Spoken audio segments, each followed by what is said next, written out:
Moving on next to talk about Foschini, which is an interesting group because it has at its core the fashion brands and the Foschini stores that are well known, but it also is quite a significant retailer of jewellery through its American, Swiss and Stearns business, various accessories, cell phones, cosmetics, homewares. It has the at-home brand and associated brands like Sports Scene, Total Sports, Due South, and so on and so forth.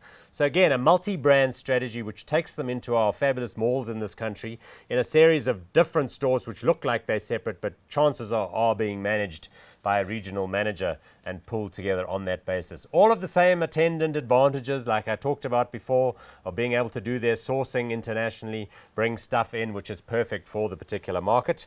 The clothing trend athleisure, which is people wearing sports or sports related brand type items in their casual wear in the weekends and even to work, has really taken hold, and Total Sports and Sports Scene are perfectly positioned in that environment.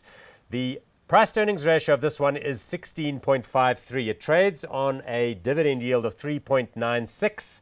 The market capitalization is a pretty substantial and satisfactory 31.6 billion rand.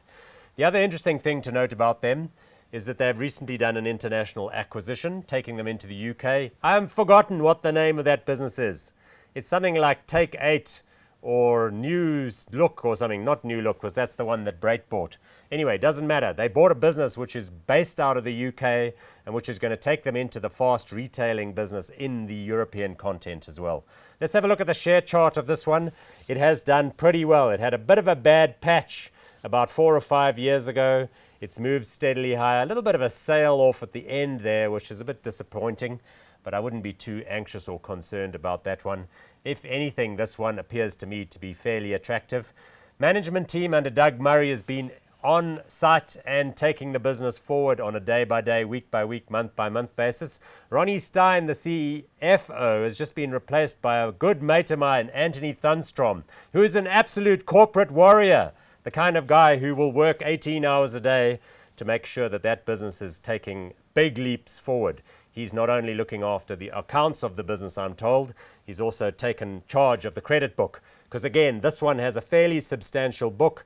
You will have a retail card which will be available and which you can use at the various stores that the group currently owns and maintains. Good. So I'm going to go hot on this one too.